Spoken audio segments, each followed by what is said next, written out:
Welcome to Epic Begins with One Step Forward. I'm your host, Zander Sprague, and I am so excited that you're joining me today. I wanted to start off with the thought of the day, finding opportunities. You know, it's so important that we find the opportunities that play to our strengths. So often we will try and do something. It's kind of like putting your foot into a shoe that just doesn't fit right. No matter how much you want to wear that shoe, if it's not right, it's uncomfortable. And the same goes for the things that we try in life. You know, back in the day, I had jobs in the tech industry. I was a software developer, as an example. And you want to know what? I was able to do the job, but I worked incredibly hard to be mediocre. And that's not what I wanted. So I pivoted to one of my strengths, which is speaking. And I spent 17 years as a technical trainer. Why? Because that's one of my strengths. And I was so much more successful than I was as a software engineer. You know, leading with our strengths makes our jobs that much easier.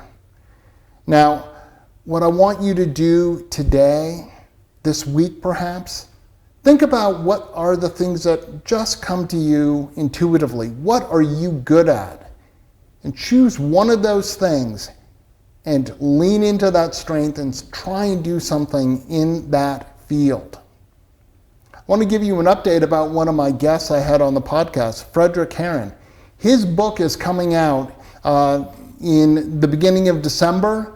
I'm so excited for his book. It talks about the mystery of finding what we want, exploration in all of the world.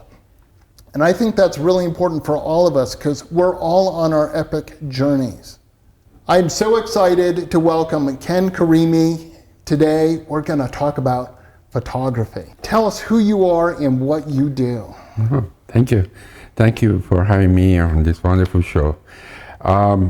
My name is Ken Karimi, and owner of Action Photo Service in Concord, where we do printing online, along with a lot of other things, restorations and digital printing, old school printing from film, scanning, doing artwork, you know, and posters, you know, all kinds of stuff. Actually. Absolutely.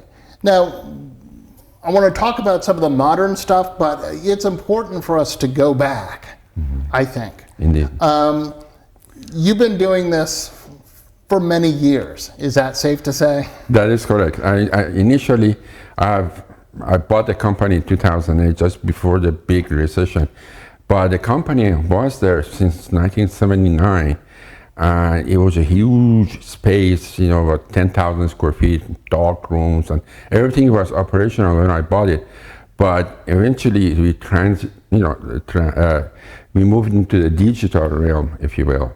And that took probably about 10 years. Yeah. But at the same time, we started offering a lot of services in-house where those services were being sent out. So that's how we kind of survive the digital transformation. Definitely. So you bought this company in 2008, but I'm going to guess, I love going back and getting kind of the origin stories. Were you always interested in photography and, you know, as a young man and stuff? Well, that is correct. I had my 35 millimeter camera, and that was the set of art. And but I did a lot of shooting and everything. My background is in digital stuff. Yeah.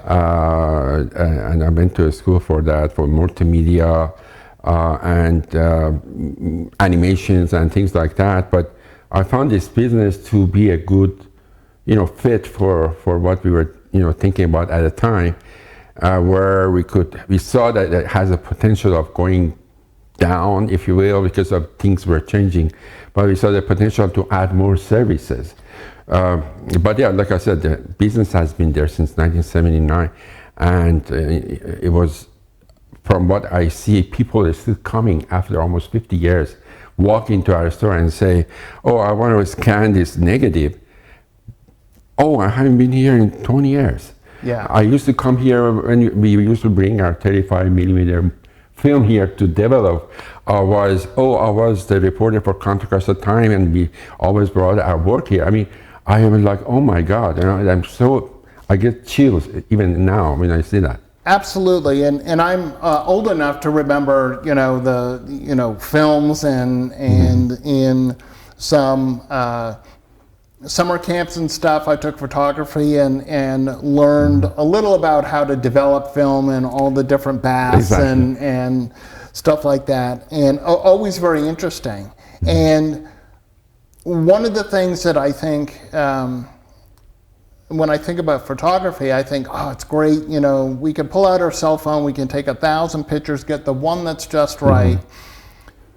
But when you're developing your own film, you have so much more control over how exposed it is. Do you want to, if it's black and white, do I leave it in a certain bath just a little longer, 5 more seconds, and it changes the whole composition of the photo? It does. And do you guys still do any sort of 35 millimeter development? I don't suspect there's lots of people using it, but... in a way, it had a curve. It went down a little bit in the 2015 and stuff, but now it's beginning to creep up again, coming up, especially in black and white. People know that digital pictures from cameras and phones are great, but as you said, if you want to have more control and just the hands-on experience and wait for it to develop, and then you can scan it and adjust it, that is coming back. Yeah, definitely. So we do black and white transparency, which is the slide film, and the 120, which is the large format. Yeah. And everything, pretty much. That's so interesting. For you, what would you say is the sort of I'll say the positive and not so positive of digital photography nowadays versus what you know of, I guess I'll call it traditional photography, film and stuff? Well, that's a very good question, and I'm asked that a lot by both generations. The thing about digital photography is that it's there in your hand, right? And then if you know about how to work with it, it's great. For example, if you have softwares, Photoshop, Lightroom, sure, you can take raw photos on your phone and then transfer it to the software and make your adjustment, just like you're in a darkroom. But unfortunately, 95% of the people that I work with, and they just are not familiar, they are not into it. Because you have to have the software, you have to have the computer, your monitor has to be calibrated. Yeah. So you just eyeball it, and then they come to my store, for example, and they have, oh, look at this picture, I adjusted on my phone. Yeah. And I always say, can I have the original untouched one? Yeah. Because what you see on your phone is not necessarily going to print that way. It's going to be totally different. Absolutely. Yeah. And also one of the things is, as you said, your monitor, what you see on your monitor, and then the printer, are like all of our like at-home printers. Rarely does you're like, oh, that's more yellow than I thought it would be, right, or it's darker or lighter than I thought. And if I brought that same digital photo to you, because you have professional printing, it's going to look different. You could print out on 3 different printers and get 3 completely different pictures in terms of the color, saturation, etc. Correct? That is very correct, because our ICC profiles on the printers are standard. Right. But what I mean by that is like you got the Apple RGB, you got the sRGB of Adobe. Yeah. So we know by default when the files come in, and even if you scan something, it's already up to standard of the market, if you will. So But if somebody comes in with a ProRes profile, Right. and they want we print it and we look at it, even in Photoshop, we know this is not going to work. So we have to switch their profile. So, but if you're doing it at home, then you're going to see the big difference. Oh, why is it printing, greenish, for example? Yeah. So those are the things. And also, I must say that the fact of the AI is playing a big factor in my business. Yeah, I was going to get to how I know on my cell phone, I now have AI which will go in and make corrections, and I have to say most of the time I'm like, yes, you've improved the photo. One of the things I just used the other day was the ability to, there was something in my picture in the foreground that I just didn't want there. So I was able to like circle it and tell the AI to make it go away, and it just sort of, it took what the surrounding was and put it in, and you would never know. I know Apple advertises that someone's in the background of your photo, you can get rid of them, and then you never know. Well, that's the least of what's going on is that previously, 3 years ago, if you came in to our shop and you had a picture that was kind of blurry or low resolution, let's say 300 by 300 pixels, I would tell you right in front, I'm sorry, this was taken, or it was downsampled. Yeah. But now, with several softwares that we own, we take those pictures and we can make a poster out of it. Yeah. Enlarge them and also if the picture is blurry, it actually focuses. So, but you have to have the right software and you have to know what you're doing. It's not something you just do. Yeah, I mean, you were talking about how you're able to take like a raw file and put it into Adobe Lightroom. And but that does require a fair amount of knowledge of how to do it. I know it's a very powerful tool. However, there's a lot that you can do with a photo, but you have to know what you're doing. Exactly. Otherwise, you won't get the result that you're thinking about. So you have to have the knowledge, experience, and the eye also for this kind of a thing. We do, unfortunately, after COVID, we do a lot of when people pass away, memorials. And people come in and, we have this picture 5x7 or 4x6. Can you enlarge it to 24x36? Yeah. And I say, yes, now we can. I mean, I don't tell them now we can. I say, yes, we can do that. And then we scan that and we go into the software. And when they come to pick it up, I'm always surprised. They say, oh my God, I can't believe this is the picture. Yeah. She or he looks so amazing. So, of course, we restore the photo too. On top of that, which is something that people nowadays think you just do it on your phone. No, it doesn't work that way. Yeah, absolutely. Absolutely. What are your opinions about, like, here you are, you own this fabulous, photo shop that you're able to do so much. Do you think AI is going to sort of push you out of business, or is it like AI's there, but people are still going to need my services to do it? And I guess just like you said, you come in for Memorial, you have a 4x6. AI can't blow it up, and then you can't go to CVS and say, print that out as a poster. Right.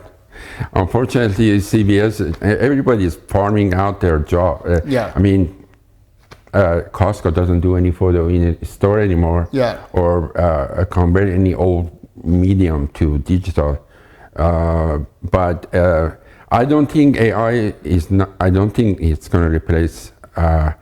Maybe to an extent, it's going to help, but still, you're going to need the software and the know-how and the printers, and they get mounted on boards. It's not something that. Yeah, going to happen. Absolutely. It's a service business. If it was a consulting business, yes, it would go. Right. But it's a service that people are coming for, and they need to pick up things in their hand. They do. They do. Now, what can you do with, someone comes in with they're like, I was going through and I found all these negatives. And you could hold up the negative, but you don't really know how it's going to look when it gets printed. Are you able to take those 110, 126, 35 millimeter, and sort of be able to print them out for people? Exactly, yes. And because we have the equipment where we scan them. Okay. And they're scanned by hand, and then depending on what size they are, like you said, a 110 is going to be pretty hard to do because they don't have templates for them. So that's more involved, but like a 120 or 35 millimeter. Yeah. Even transparencies, we just change the settings and we scan them. And most of the time, we don't recommend printing right away. We say we like to scan them, give you a flash or a Google Drive link. You look through the ones that you want, and then upload them to our website where we can print them. Definitely. Yeah. Now, I remember when I was young and you know, the only way, you had film, and so you had to bring it into a photo processing center, or also remember there was a big company that you could mail it. You know, you'd mail it in, and it was always exciting to see the photos. It was like Christmas, you know. Oh my gosh! Right, exactly. But of course, the bummer was if it was an important event, you didn't know how the photo turned out, and then the one photo you wanted of your whole family with your great grandmother at her party is out of focus, or is overexposed, or underexposed, or whatever, and then you're like, oh man, you know. And there was always sort of that. There was a money thing, right? Which is developing wasn't overly expensive, but it wasn't certainly cheap. And so you run into that thing of I took 36 photos, and there's only 10 that are actually good, and I can't go back. Whereas with digital, you take a picture and you see it right away. Oh no, that didn't turn out right. So for you, like, which medium do you like, or is it you like each for a different reason? It is for different reasons. I mean, if you want to be very meticulous and you love photography, I still have people that come to my store, and we have older cameras as we set them up on the counter, so people come and say, "Wow, can I buy this camera?" And I say, "Sure." And most of them want to go back to film, and a lot of that still is going on, which is wonderful. But the advantage between the two is that with digital, like you said, you have it right on your hand. You would look at it, you would take it. But the excitement of not knowing what's going on till you actually get the pictures back, some people like that.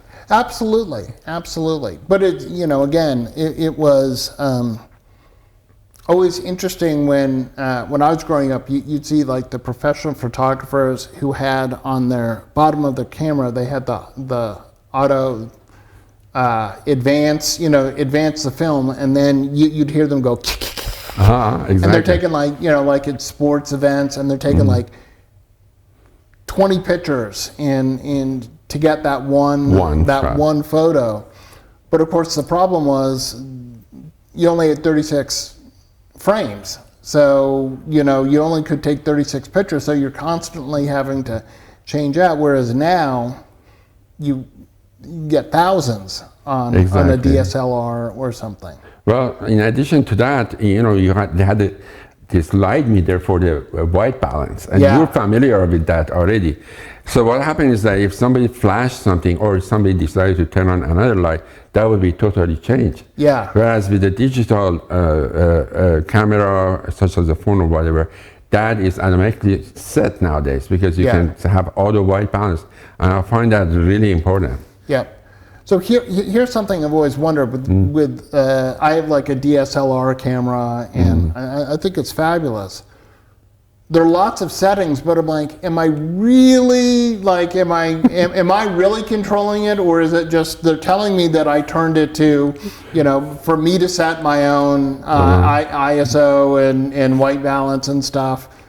But actually, the computer goes, no. You've got it wrong. Let me correct it for you. Is that? I mean, do you on a DSLR, which is a digital single lens reflex, or DLS? Yeah. Exactly. Reflex camera, which is like an old-fashioned camera. It's just using digital versus film. Do you have that? Do you have that control where you can really make it your own, where you're setting your own white balance and ISO and exposure and stuff? Yes, it has a little bit of the both worlds, if you will. Yeah. Meaning that you can set your own white balance, you can set your own ISO, but they are right there like a conventional camera, whereas on your phone, if you want to do that, it's the education. Yeah. They are there. But with a digital camera, especially upper one model, it's a lot easier. It's right at your fingertips, and then it comes to the point: do you know what you are doing? I mean, somebody might say, "Well, what is ISO?" It's like well then, if you know, the more you know, the better pictures you can take. And Definitely. Experiment. Definitely. What is the difference between, because I've seen that there are now mirrorless digital cameras. And I obviously know what a mirror is. I kind of get the idea in a picture. It comes in through the lens, hits a mirror, it goes on to the film or gets recorded. What is the advantage or disadvantage of a mirrorless digital camera?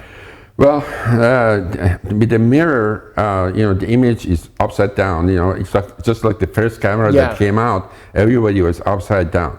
So then you had to adjust for that. And also, you have a couple of more things you can do with the mirror. But the problem with the mirror was that if you happen to drop the camera or something happened, the mirror would stop functioning because the mirror, moves a little bit, depending on what settings you have.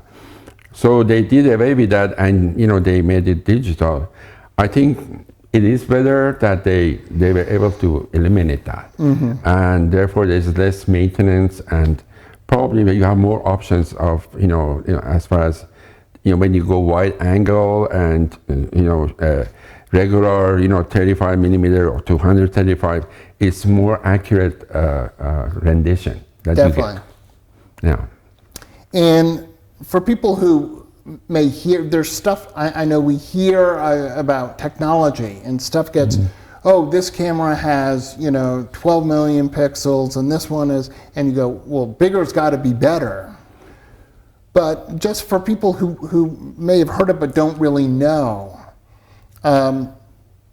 going back to the sort of our traditional film 36 millimeter, what would, in today's standards, those pixels, what is that photo coming out at? And obviously, do you think more is better in terms of the pixels? I know it just means it's a tighter thing, but is it better? Not necessarily. Okay. Yeah, you see, I have a typical day as a client calling and say, I have, I have this negative or this positive. I want to scan it at 10,000, DPI. Yeah. And I'm used to that. May I ask, why do you want to make it a 10,000 DPI resolution? Yeah. And they say it's because I want to make it a 24 by 36, for example. Yeah. Of course. Well, do you know that you don't need a 10,000 DPI scan? Yeah. You only need, in other words, if it is, you scan it at 24 by 36 at 300 DPI, even 200 DPI, it's going to be sufficient. It's going to be probably a 70 megabyte file for that size. You're not going to create a billboard out of this, obviously. Oh, but I heard the higher the resolution. Yeah. So that's a myth that people think, oh, I don't have that. So when I go to a professional place, I'm going to ask for a 20,000 DPI. Yeah, exactly. And the same thing with the digital camera. If you have a 48 megapixel camera and 24 megapixel and a 2 megapixel, which is the first digital cameras that came out, and I was the first one that bought it. Was 2 megapixel, and that thing I was working in the large format department for a company in Dublin, and we could blow it up to make 24 by 36 without any software, AI, or anything like that. So it's a myth. Yeah. It's really sort of more of a marketing thing. Oh, exactly. You need this because it's more, it's new, it's more. But you're not, and that's what I thought. You're not necessarily getting. I mean, yes, you have 20 megapixels of photo, but you're never ever really going to be able to utilize that fully, unless you perhaps blow it up to, I don't know, stadium size or something like that. Right. Or in my case, we do artwork scanning, a painting of, let's say you're a painter, you have a, again, 24 by 36 painting. Yeah. And you want to, I come to you and say, Zander, I want to, can you make another one just like this? I want to buy it from you as a limited edition. Sure. So we do that there. A lithograph, basically, right. Yeah. So what we do, that's when the pixels come in a little bit, but you really don't need more than 100 megabytes or 24. So we scan that picture and then we sharpen it. It's a canvas usually. Yeah. Artwork canvas. And then that's when it kicks in. If you're doing that type of a work. Oh, definitely. Yeah. Definitely. But like your just general photography, even if you have 2 megapixels, more than enough clarity and depth and all of that. Yeah. Interesting. Yeah, definitely. So it's like, it isn't necessarily what we're being sold a bill of, I need this camera because there's this new DSLR because now it does more, and you're not using it. Exactly. And you know, like take Apple and Samsung. They come up with new version every year. And they say, oh, now we have 48 megapixel camera, and Samsung, no, ours is this 52 or whatever, right? So there is this myth that we are inserting into people's mind that the higher the pixels, as they tell me, the better results you're going to get. Not really. Yeah. If you're doing 8 by 10, you can do it. You get the same result with a 2 megapixel camera. Yeah. And a funny thing with our cell phones, where most people are taking the pictures, you take the picture, you have it set to the maximum thing. If you want to share the photo, no way.